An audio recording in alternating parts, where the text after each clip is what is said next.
Delhi gymkhana ground వివాదం మరింత ముదిరింది. కేంద్ర ప్రభుత్వ ఆదేశాలను ఢిల్లీ హైకోర్టులో సవాల్ చేశారు. ఈ పిటిషన్పై రేపు విచారణ చేపట్టనుంది కోర్టు.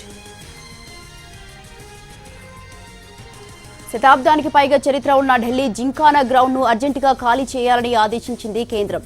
జూన్ 5 నాటికి కేంద్ర ప్రభుత్వానికి అప్పగించాలని తేల్చి చెప్పింది. అత్యవసర ప్రజా ప్రయోజనాలు, జాతీయ భద్రతకు సంబంధించిన అంశాలను పరిగణలోకి తీసుకుని నోటీసులు ఇచ్చింది. ఢిల్లీలోని నెంబర్ 2 సఫ్దర్గంజ్ రోడ్లో ఉన్న ఈ స్థలాన్ని తిరిగి తీసుకుంటున్నట్లు చెప్పింది.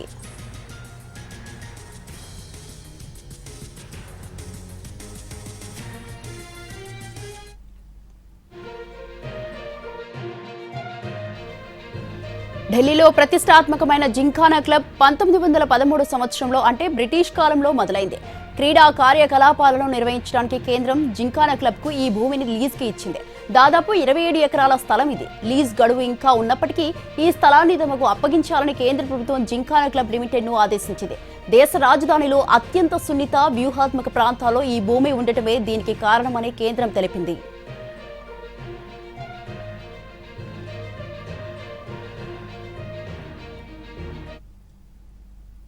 ఇంతకు ఢిల్లీ జింకానా క్లబ్ ఎక్కడ ఉంది? ఎందుకు కేంద్రం క్లబ్ను కాలేజ్ చేయించాలనుకుంటుంది? క్లబ్లో ఉన్న మెంబర్లు ఎవరు? సిబ్బంది ఎంతమంది? వివరాలన్నీ ఢిల్లీ జింకానా క్లబ్ నుంచి మా ప్రతినిధి రాజు అందిస్తారు.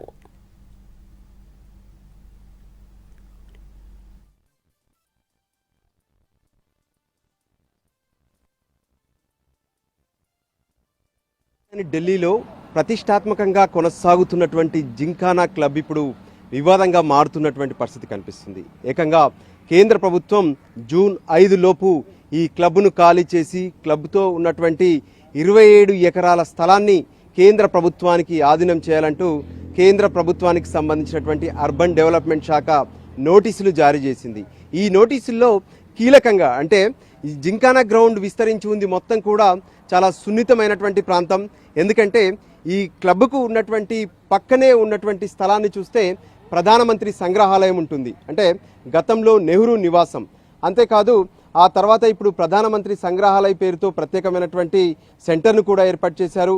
మరోవైపు ప్రధానమంత్రి నరేంద్ర మోడీ ఇప్పటి వరకు ఉన్నటువంటి నివాసం ఏదైతే ఎల్కే లోక్ కళ్యాణ్ మార్గ్ ఉందో అది కూడా ఇక్కడే విస్తరించున్నటువంటి పరిస్థితి ఉంది. ఈ నేపథ్యంలో ఇక్కడ రక్షణ శాఖతో పాటు మరికొన్ని కీలక ప్రాజెక్టులకు ఉపయోగించాల్సినటువంటి అవసరం ఉంది.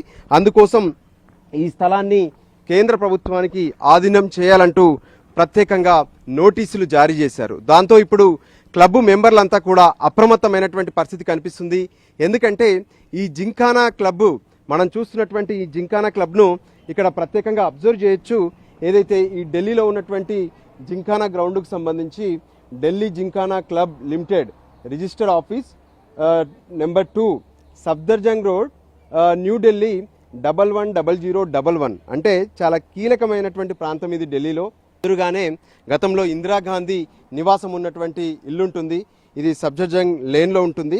దాంతోపాటు ఇక్కడ ఉన్నటువంటి కొన్ని ప్రత్యేకమైనటువంటి పరిస్థితులు కనుక మనం చూస్తే అంటే ఇది ఈనాటిది కాదు క్లబ్. ఎప్పుడైతే స్వాతంత్రం రాకముందే బ్రిటిష్ వాళ్ళు ఇక్కడ క్లబ్ను ఏర్పాటు చేశారు. సో దానికి సంబంధించి కూడా మనం ప్రత్యేకంగా ఇక్కడ ఉన్నటువంటి పరిస్థితులను ప్రత్యేకంగా పరిశీలించవచ్చు.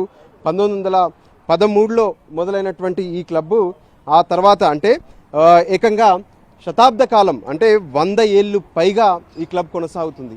నిజంగా ఈ క్లబ్లో ఉన్నటువంటి మెంబర్స్ ఎవరా అని మనం పరిశీలిస్తే ప్రముఖంగా ఉన్నటువంటి రాజకీయ నాయకులు, దాంతోపాటు బ్యూరోక్రాట్స్ అంటే ఐఏఎస్లు, ఐపీఎస్లు, మరోవైపు ఆర్మీకి సంబంధించినటువంటి కొంతమంది కర్నల్స్ కూడా ఇందులో క్లబ్లో ఉన్నారు. ఇంకోవైపు పారిశ్రామికవేత్తలు కూడా ఇందులో మెంబర్స్గా ఉన్నటువంటి పరిస్థితి కనిపిస్తుంది.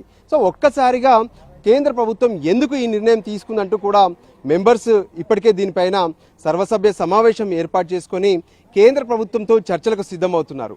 కానీ కేంద్రం మాత్రం స్పష్టంగా ఏదైతే ఈ ఒప్పందానికి సంబంధించినటువంటి రూల్స్ ఉన్నాయో అంటే ఢిల్లీ అంటేనే కేంద్ర పాలిత ప్రాంతం అంటే పూర్తిగా కూడా రాష్ట్రపతి ఆధీనంలో ఉంటుంది. సో గతంలో ఎప్పుడైతే ఒప్పందం చేసుకున్నామో ఆ ఒప్పందం ప్రస్తుతం కొనసాగుతున్నప్పటికీ కూడా ఇప్పుడున్నటువంటి ప్రత్యేక పరిస్థితుల్లో ఖచ్చితంగా ఈ క్లబ్ను స్వాధీనం చేసుకోవాల్సినటువంటి అవసరం ఉంది. అందుకోసమే 27 ఎకరాల్లో విస్తరించి ఉన్నటువంటి ఈ క్లబ్ను వెంటనే కేంద్ర ప్రభుత్వానికి హ్యాండ్ ఓవర్ చేయాలంటూ కూడా నోటీసులు జారీ చేశారు. అంటే ఇక్కడ సున్నితమైనటువంటి ప్రాంతమే కాకుండా ప్రధానంగా ప్రధానమంత్రితో పాటు ఇతర ముఖ్య నేతలందరూ కూడా ఇక్కడి నుంచే వెళ్తూ ఉంటారు. వాళ్ళ నివాసాలు కూడా పక్కనే ఉన్నాయి. గతంలో అంటే భారతదేశ తొలి ప్రధాని జవహర్లాల్ నెహ్రూ నివాసం ఉన్నటువంటి స్థలం దీనికి ఆనుకునే ఉంది. ఎదురుగా ఇందిరాగాంధీ నివాసం కూడా ఉంది. వీటన్నిటి నేపథ్యంలో దీన్ని సున్నిత ప్రాంతంగా నిర్ణయం తీసుకోవడమే కాకుండా ఇక్కడ రక్షణకు సంబంధించినటువంటి కొన్ని కీలక ప్రాజెక్టులను ఏర్పాటు చేసేటటువంటి ఆలోచన ఉంది. అందుకోసమే ఈ క్లబ్ను ఖాళీ చేయాలంటూ కూడా ప్రత్యేకంగా నోటీసులు జారీ చేశారు. అయితే క్లబ్లో ఉన్నటువంటి మెంబర్సే కాదు, దాదాపు 600 మంది ఇక్కడ సిబ్బంది కూడా పనిచేస్తారు. సెక్యూరిటీ నుంచి మొదలుకొని లోపల క్లబ్లో పనిచేసేటటువంటి సిబ్బంది కూడా చాలామంది ఉంటారు. మనం చూడొచ్చు క్లబ్ అనేది వెల్ మెయింటైన్డ్. అంటే గతంలో ఎప్పుడైతే 1913లో ఎప్పుడైతే స్టార్ట్ అయిందో అప్పటి నుంచి కూడా క్రమక్రమంగా విస్తరిస్తూ వచ్చింది. ఆ తర్వాత స్వాతంత్ర అనంతరం అంటే మొదట ఇంపీరియల్ జింకానా క్లబ్గా ఉండేది. ఆ తర్వాత ఢిల్లీ జింకాన్ క్లబ్గా రూపాంతరంగా మారింది. స్వతంత్రంగా ఇప్పుడు ఇది పనిచేస్తున్నటువంటి పరిస్థితి ఉంది. సో మొత్తం కూడా పూర్తి స్థాయిలో ఒక అడ్మినిస్ట్రేషన్ వ్యవస్థ ఇది కొనసాగుతున్నటువంటి పరిస్థితి ఉంది. కానీ ఒక్కసారిగా ఇప్పుడు కేంద్రం తీసుకున్నటువంటి నిర్ణయం మాత్రం ఎవరైతే ఇక్కడ ఉన్నటువంటి ప్రతి ఒక్కరిని కూడా టెన్షన్ పెడుతుంది. ముఖ్యంగా సిబ్బంది అంతా ఎక్కడికి వెళ్ళాలి ఏంటి అంటూ కూడా ప్రశ్నిస్తున్నటువంటి పరిస్థితి కనిపిస్తుంది. మరోవైపు క్లబ్ వాళ్ళు డిమాండ్ చేస్తుంది ఒకటే, అంటే ఇమ్మీడియట్లీ కేంద్ర ప్రభుత్వంతో చర్చలు జరిపేటటువంటి అవకాశం కల్పించాలి. ఇక్కడ ఉన్నటువంటి డిమాండ్స్ వీటన్నిటిపైన కూడా చర్చిస్తాము, లేదంటే దీన్ని మరో చోటికి తరలిస్తారా, ఇంకేమైనా నిర్ణయం తీసుకుంటారనే దాని మీద కూడా కొంత ఉత్కంఠగా వీళ్ళందరూ చర్చిస్తున్నటువంటి పరిస్థితి కనిపిస్తుంది. మొత్తానికి అంటే ఈ క్లబ్ ఒక వినోదానికి అంటే ఏదో ఎంటర్టైన్మెంట్ సెంటరే కాదు, దేశంలో జరిగినటువంటి ప్రతి మూమెంట్ను ఇక్కడి నుంచి వీక్షించారని చెప్పుకోవచ్చు. ఎందుకంటే స్వాతంత్రం రావడానికి ముందే ఈ క్లబ్ ఎస్టాబ్లిష్ అయింది, ఆ తర్వాత కూడా కొనసాగుతుంది. శతాబ్ద కాలం పాటు ఏ విధంగానైతే ఇది అందుబాటులో ఉన్నటువంటి క్లబ్ను ఒక్కసారిగా ఇక్కడి నుంచి తరలించాలని చెప్పడంతో ప్రస్తుతం అయితే టెన్షన్ పడుతున్నటువంటి పరిస్థితి కనిపిస్తుంది.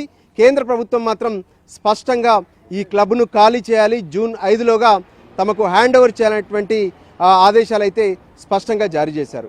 కెమెరా పర్సన్ సంజీవ్తో కలిసి రాజు, ఎన్టీవీ.